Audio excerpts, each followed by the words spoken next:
Welcome to Advaita Day 2. So the name of this scripture is Drik Drishyam Viveka. The first verse of the scripture, which we will do next week, I want you to start practicing this week. And I want you to practice this entire week so that when you actually read the words next week, you will be like, aha, this is my experience. Till now, we have been doing the reverse. We have been reading the scriptures and then doing a practice of what is written. Yeah. So now we have reversed the process a little bit. Let's practice. And next week, when we start reading the scriptures, you will be able to validate your experience. Yeah. That is a beautiful way to actually gauge your own spiritual progress. Okay. So like I told you, Advaita meditations are mostly open-eyed meditations, not closed eyes. Yeah, because these are not meditations to calm your mind. These are not for getting a pleasant feeling. Those are all the yogic meditations only. The Advaitic meditations are solely for one purpose. And what is that one purpose? To find out who am I or what am I? Very clear? So I want each one of you to pick up an object. Yes, and we will look at the object. This object, which is in my hand, is the seen. S-E-E-N. That which is seen. The object in my hand is the seen. Keep looking at the object. My eyes that are looking at this object are the seer. Is this everybody's experience? Now you can look up and tell me. Yes, very clear? Okay. Now we move on to stage number 2. You can put the object down. Stage number 2 is my eyes are the seen and the mind is the seer. Not in theory. Do you understand this in experience? You are looking at me with open eyes right now. Close your eyes. Now the mind knows that the eyes are closed. Now open your eyes. The mind knows the eyes are open. Yes or no? Is this your experience? Perfect. This is step number 2. Yeah. You got the 2 steps? Yeah. When my eyes were the seer, the object was the seen. Yes. Step 2, the eyes become the object and the mind is the seer this time. Very, very clear? Yes? Now, whenever there is an object of sight, here it is the object of sight involved. Objects can keep changing. The seer remains the same, eyes remain the same. Yeah, right now I'm looking at the phone. Then I'm looking at the bunny. Then I'm looking at the trackpad. Are you understanding what I'm saying? The seer remains constant. The scene keeps changing. Yes? Now the mind. The mind is the seer and my eyes are the seen. My eyes grow old with age and I cannot see as clearly as I could earlier. Now I need glasses. So the scene has changed. First there was sharp vision. Now it's blurry vision. Who knows? The mind knows. Super clear here where I'm going? Yeah. The scene keeps changing. The seer remains constant through the changes in the scene. 2 steps are very clear. Now we go to the 3rd step. There is this witness who knows that the mind is right now listening to what Ekta is saying. Are you aware of that seer? Yes, in the text, it is called Sakshi, the witness. Yes. So whenever I use the word Sakshi, the witness, pure consciousness, pure awareness, Brahman, anything else you can come up with? Intelligence, it is all the same. Yes, I'm just using these words because every text uses different words. They all mean the same. Buddha uses the word shunyata. Isn't that also correct? Yes, in that witness, it's just blank, it's nothing. Right? That's what you experience in deep sleep. No thing. Yeah. So this nothing was described by Buddha as shunyata. Shunyata, literally translated into English, is zeroness. Yeah. Emptiness, zeroness. The same thing has been described in the Vedic scriptures as fullness, purnata. The words do not matter. Yes, they are all the same. They are all one. Super clear till here? The 3 stages are clear? Yes? The scene keeps changing. The seer remains constant.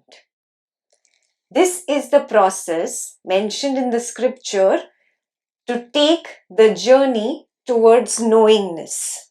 Yes, that knowingness was the other word I have used for the witness. The journey towards knowingness is very easy. Most of us can do this. The second leg of the journey is the hard part. Yes, that is where we are doing the contemplation meditation. Now you look at this seer, at this witness.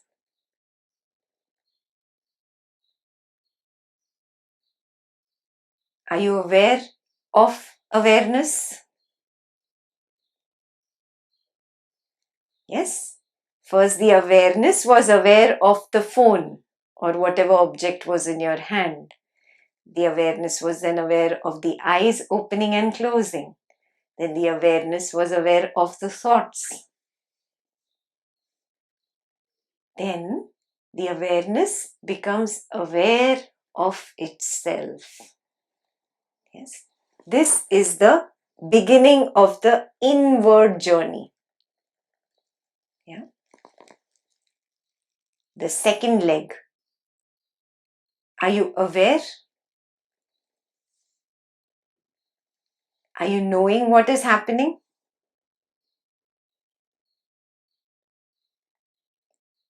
Look clearly at this knowingness. Only knowingness can know itself. The object that was in your hand cannot know this knowingness. The eyes cannot know this knowingness. The mind cannot know this knowingness. Only the awareness is aware of itself. Only the knowingness knows itself. Yeah. Now this knowingness, does it have a limit? Does it end here at the end of the head? Okay, is it localized right here, just between this much and this much? Check, is that awareness in your toes?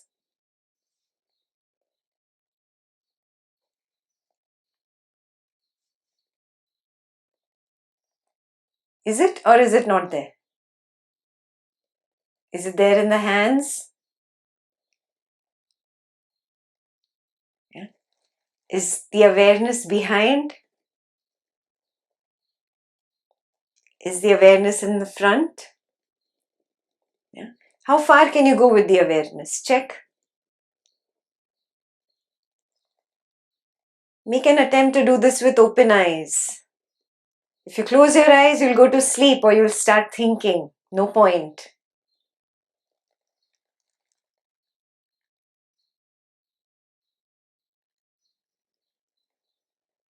Does the awareness have a border or a limit? Can you put it in a container? No. So we have established that this awareness or consciousness or knowingness is limitless. It has no border. It has no end. Yeah. Now look again at this knowingness. Don't come back to your mind. Observe the one that is listening through the mind, that is seeing Ekta through those eyes. Again, be with the knower, knowingly being awareness.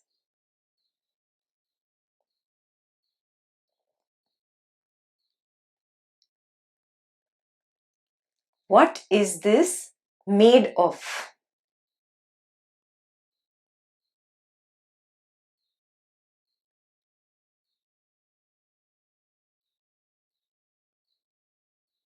What is it made of?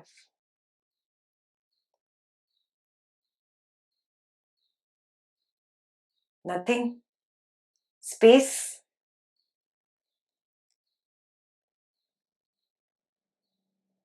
What is its quality? What can you figure out? It's expanding, okay? It's expansive. Do you notice any resistance in it? Do you notice any craving in it? So what does craving and aversion belong to? The mind. The knower knows that there is craving and aversion in the mind. But the knower is always free of this craving or aversion. Do you notice it? Yes. When you are free of craving and free of aversion, what is that state called? It's peace. What is peace? Yeah. Peace is when there is no excitement of getting something, wanting something, deriving pleasure from something.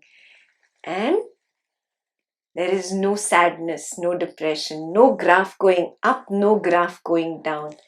A straight line of equanimity. Don't you notice it there in the knower? As its own quality? And you keep looking for peace where? Outside, no? All the time? Where did you find it finally? Right there where I am. Right here. Yes, the quality of knowingness is limitlessness, is complete peace, total peace, devoid of aversion, devoid of craving.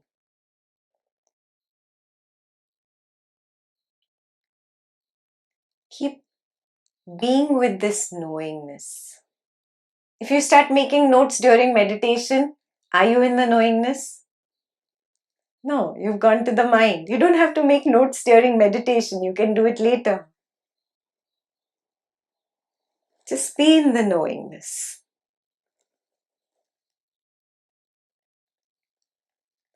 Now observe what happened to some of you. You got tempted by something to leave this peaceful state and had the craving to go and write. Did you see that? Yes? Noticed it? The same thing happens to pure consciousness. Pure consciousness forgets itself, forgets its peace, and it becomes the mind. The mind creates all this drama, and with its cravings and aversions, creates the world of people, situations, and things. We did yesterday that the mind is nothing but thoughts, feelings. This world is nothing but perception and sensation. Yes? Now are you understanding the mechanism? This knowingness itself forgets about itself. There's a vibration that happens and you get into a craving to do something. The mind is born. And it's happening moment to moment inside you right now. There's a craving in you to think about something else, to go somewhere else, to not listen. Are you seeing that? Yes? And then again you come back to the knowingness. Right? Observing the phenomena happening right within you right now. So the quality of this knowingness itself is to forget itself. Maya. Yes? And then it remembers itself. It comes back. But in that period of forgetfulness and remembrance, what happens? A lot of drama, internal drama, which we label as suffering. And we want to get out of this suffering. Yes? Today, when we go through the session, we'll understand a little more in depth about this. So, in the meditation, I will just help you till here, understanding that knowingness itself has this quality of becoming the mind and then coming back and being the knowingness again. Yeah. Now, this is not over. Lots of scriptures stop here, but there are certain scriptures that go ahead. Yeah. Ahead means what should you do? You should start recognizing that it is important for me to bring this knowingness into my life, into everything. Yes? So now, again pick up your object, whichever object you have. Yeah? Everybody remembers yesterday's stuff, right? Perception, sensation, thoughts and feelings, correct? Now you will take the other hand's finger and you will touch this object. What is happening? Are you experiencing the object? What are you experiencing? Perception. You are only experiencing your own mind right now. Yes? Now look closely. What is the perception of this touch made of?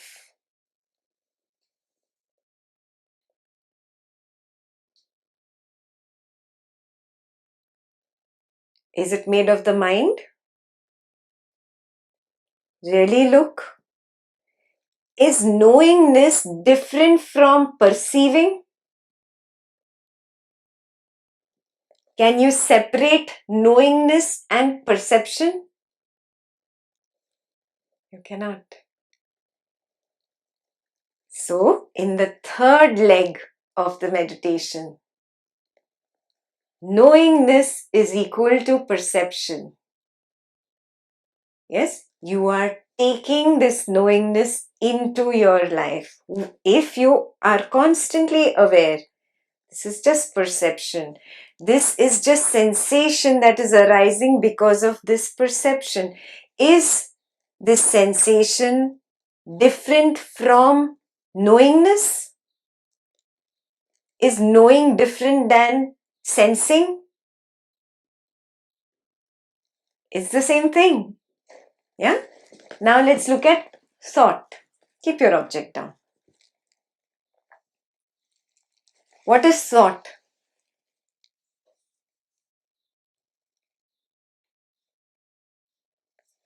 There is no entity like thought.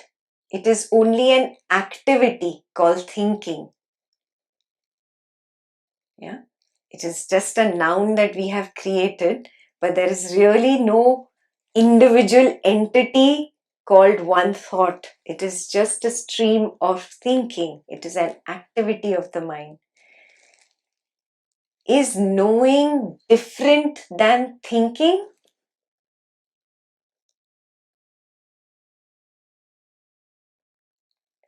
When you make an effort to be aware of the thought, you notice that knowing is not different than thinking. You are taking your knowingness out into the world now. You're getting it? Just like there is no difference between knowing and perceiving, there is no difference between knowing and sensing, there is no difference between knowing and thinking. Yeah? And the last is knowing and feeling. Is there a different space where feeling arises and a different space where knowing arises? No, the moment there is feeling, there is knowing. It's one and the same. Do you get it? Yes. What made this possible now?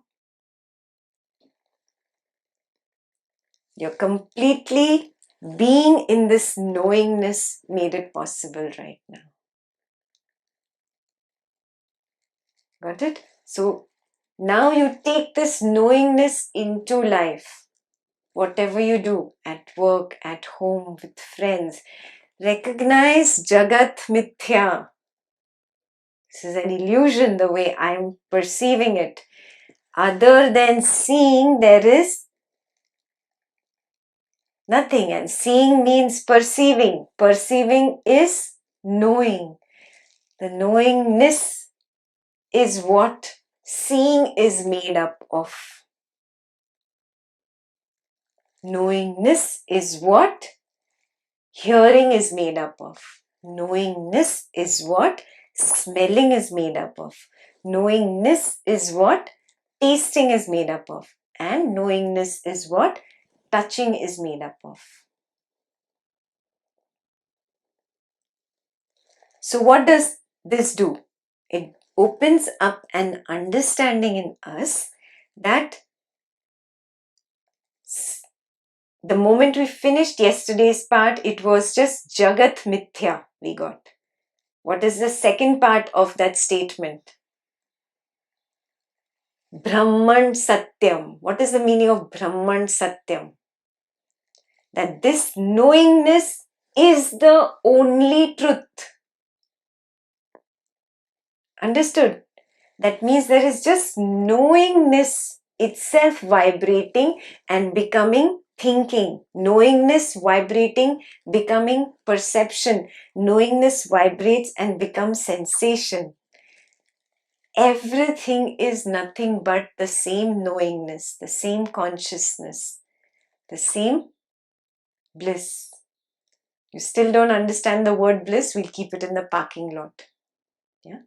But it is the same energy.